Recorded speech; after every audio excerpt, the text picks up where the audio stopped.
Selamat datang kembali di Beta Punya Channel, teman-teman. Hari ini saya dari Bay St. Louis, Mississippi, USA mengundang teman-teman untuk bersama saya kita merayakan Sweet 70-nya Pater Dismas sebagai seorang imam. Bagaimana cerita dan perjalanan 17 tahun yang lalu? Mari ikuti cerita-cerita Pater Dismas hari ini. Nonton sampai terakhir karena di sana ada beberapa cerita yang sangat menarik dalam perjalanan 17 tahun yang lalu. Rayakan Pater Dismas punya ulang tahun yang ke-17 sebagai imam. Mari kita dengar bagaimana cerita Sweet 17 Journey of a Priesthood. Bagaimana? Silakan Pater Dismas bagi-bagi pengalaman sedikit bagaimana Sweet 17 sebagai imam, apalagi kerja di Amerika ya. Begitu ya. Ya, silakan Pater Dismas, kita dengar. Ya, terima kasih untuk kesempatan yang diberikan. Pada kesempatan yang pertama saya mau berterima kasih kepada Tuhan yang memanggil dan saya menjawab, kemudian menjalani hidup sebagai seorang misionaris di Amerika.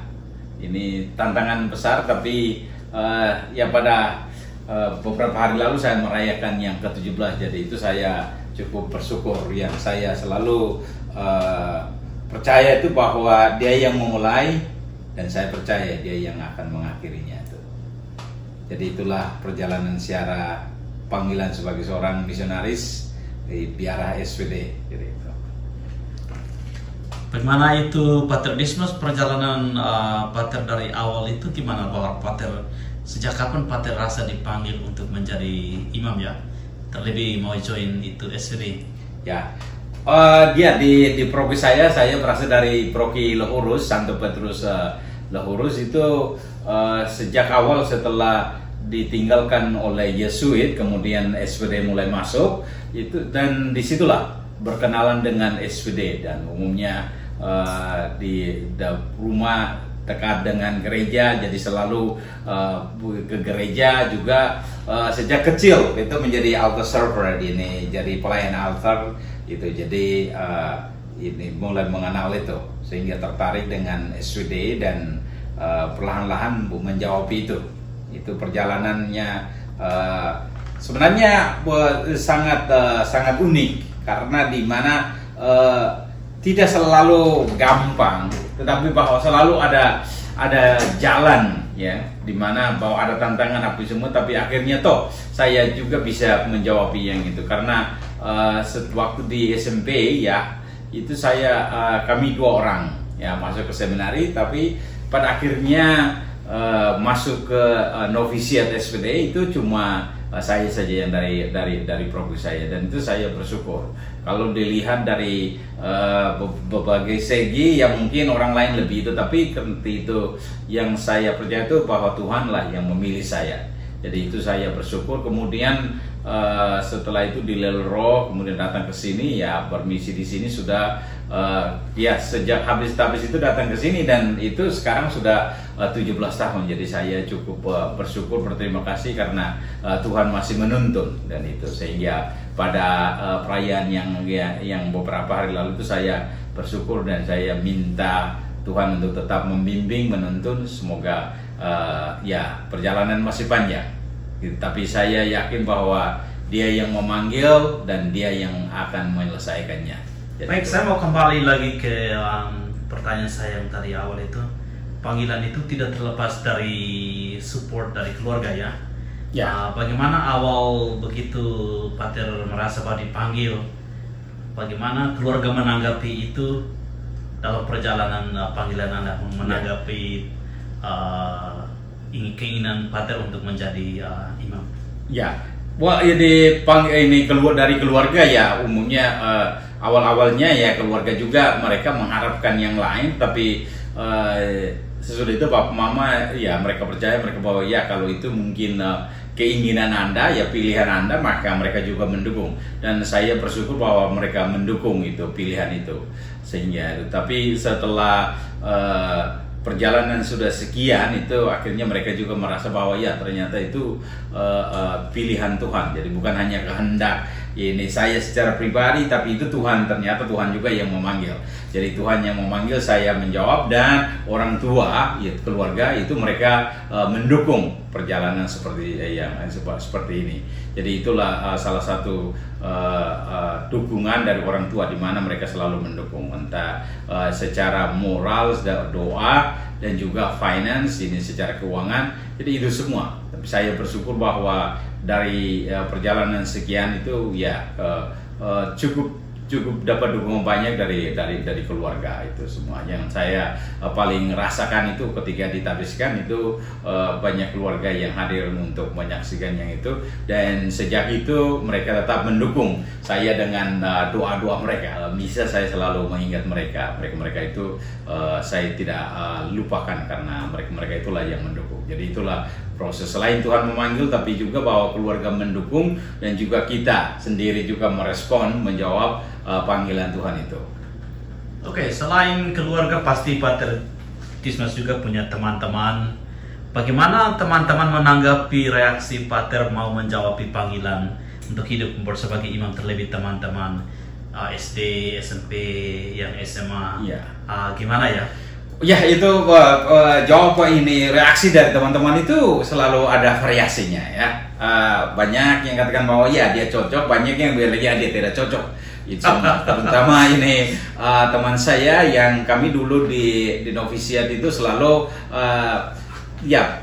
waktu di novis 2 itu kami pergi ke asistensi, lalu teman apa semua itu semua kami selalu berganggu ini, jadi 2 teman itu yang ini sudah itu kami ganggu, bilang ya ini siapa yang ini, ya ternyata ini dalam perjalanan saya tetap terus melanjutkan sehingga sampai jadi imam. Sehingga ini waktu ditabiskan, ada teman itu dia bilang ya ini dulu tuh ganggu, tapi sekarang ternyata jadi betul jadi imam ya semua. Jadi itulah salah satu. Nah, dalam perjalanan bahwa itu selalu tidak terlepas dari dukungan teman-teman semua, karena banyak sekali teman-teman yang entah di SD, di SMP, atau juga di seminari, sesudah itu di seminari tinggi, dan itu semua itu mereka cukup mendukung, karena selalu saja ada ini. Jadi ada kadang-kadang nasihat atau juga support yang sederhana, tetapi justru saat-saat itulah yang sangat penting, karena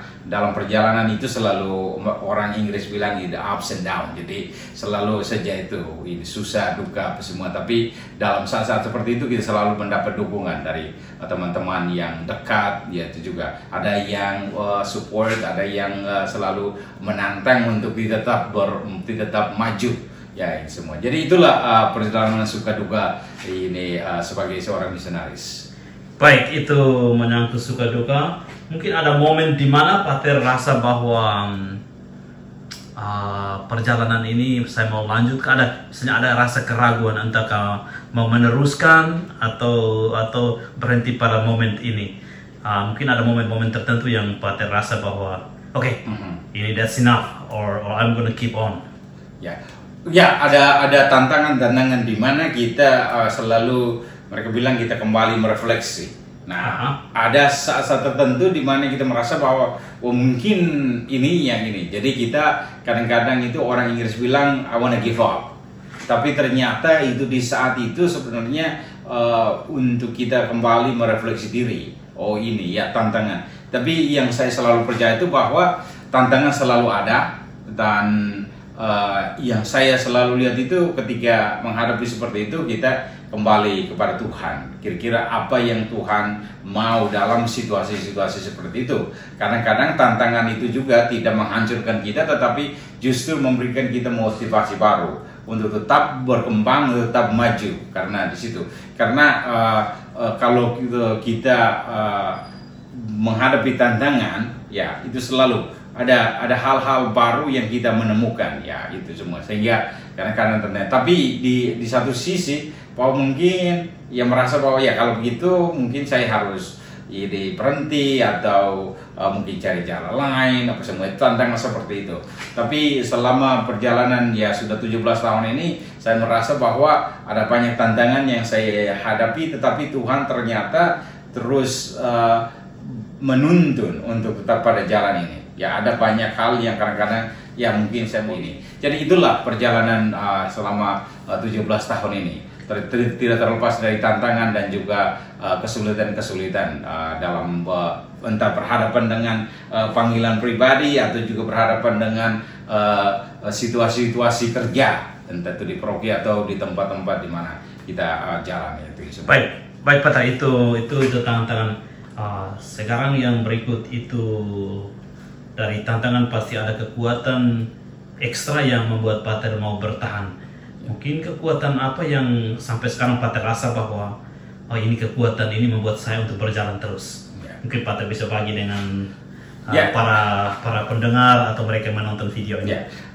Ini yang saya alami itu yang pertama sekali itu bahwa itu selalu saja itu ada, karena yang pertama saya katakan tadi bahwa itu Allah yang memanggil dan dia yang akan menyelesaikan, dan dia yang memulai maka dia yang akan menyelesaikannya.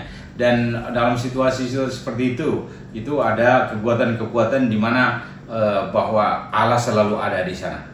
Allah selalu menuntun itu semua. Jadi dia tidak pernah meninggalkan kita jalan sendirian. Ternyata dia yang menuntun. Ternyata dia yang itu. Tetapi bahwa ini tidak terlepas dari kesulitan. Dan dalam situasi seperti itu Allah hadir pada momen yang tepat, pada tempat yang tepat, dan pada waktu yang tepat, sehingga kita bisa itu. Sehingga kadang-kadang itu saya selalu bertanya, oh ya ini situasi seperti ini. Terus wah ternyata ada jalan yang bagus yang saya selama ini tidak pernah memikirkan atau tidak pernah membayangkan dalam hal-hal seperti itu. Itu yang ini kekuatan yang paling dahsyat itu kita alami sendiri dari Tuhan, dia yang memberikan itu.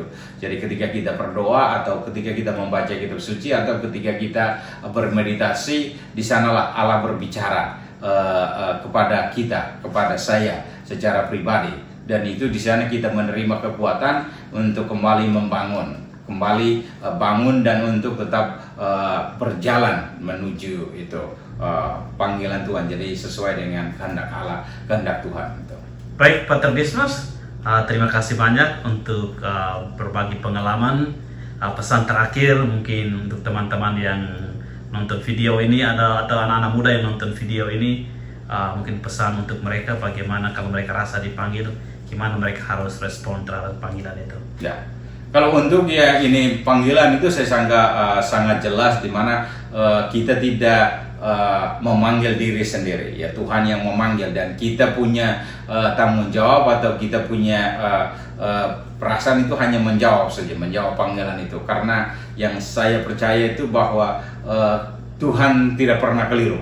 Dia selalu itu memanggil orang yang tepat. Kadang kita merasa bahwa kita tidak layak, kadang kita tidak merasa bahwa saya bukan orangnya, tetapi Tuhan itu semua. Saya sangka kalau ini kita lihat itu kitab Nabi Yeremia itu bahwa Allah mempunyai rencana. Itu rencana untuk kita masing-masing, rencana supaya kita menjadi orang yang baik, merencana orang yang makmur, bukan untuk membinasakan kita. Dan disitulah itu tuntunan Allah, di mana Allah mau supaya kita itu. Jadi untuk saudara dan saudari yang ini semua itu bisa menjawab panggilan Tuhan itu. Jadi mungkin untuk yang adik-adik yang ini anak-anak muda ini semua bisa menjawab itu, menjadi imam atau juga menjadi suster itu semua. Tapi ingat bahwa Tuhanlah yang memanggil dan kita hanya menjawab. Dan ingat kalau ya dia yang memanggil, pasti dia punya rencana untuk Anda, dan jawablah itu, karena Tuhan akan menuntun selalu. Hebat sekali Pater Dismas. Terima kasih banyak Pater Dismas, profesiat untuk Sweet 17-nya sebagai imam Allah ya. Ya, terima kasih banyak. Ini ikan bakar ini untuk rayakan Pater Dismas ulang tahun imamat yang ke-17. Pater Iman punya ulang tahun kelahiran yang ke-45. Juga saya punya mama punya ulang tahun kelahiran yang 77 hari ini, dengan ulang tahun mama punya perkawinan 54, dengan saya punya ulang tahun imamat yang ke-21. Dengan sayurnya di sini Pater Iman yang masak. Ini orang yang masaknya yang ini. Terima kasih banyak Pater Iman untuk masak ya. Ya, sama-sama. Kita rayakan. Ya, mari. Ulang tahun kita. Oke, ikuti kami makan ya. Oke. Baik, kita doa ya. Bersama Bapa dan Putra dan Roh Kudus. Kudus. Amin. Tuhan, kami bersyukur kepadamu atas rahmat kehidupan, terlebih untuk mama saya yang merayakan ulang tahunnya yang ke-77 hari ini, dan juga ulang tahun pernikahannya yang ke-54. Juga Pater Iman yang ulang tahun kelahirannya yang ke-45. Pater Dismas yang ulang tahun imamatnya yang ke-17. Juga saya hari ini ulang tahun imamat yang ke-21. Terima kasih banyak untuk rahmat panggilan dan rahmat kehidupan, serta semua rahmat yang lain. Sekarang kami mau makan, berkatilah makanan ini atas nama Bapa dan Putra dan Roh Kudus. Amin. Selamat makan ya. Ya, selamat. Nah, baik, sekarang kita merayakan ulang tahun Dismas punya untuk tiup lilin. Pater Dismas, sekarang kita sudah siapkan lilinnya. Ada 17 ini. Aha. Pater Iman yang bakar. Dan kita siap untuk Pater Dismas tiup lilinnya ya. Oke, doa dulu Pater Dismas. Ya, doa dalam hati. Doa dalam hati ya. Oke, silakan. Make a wish.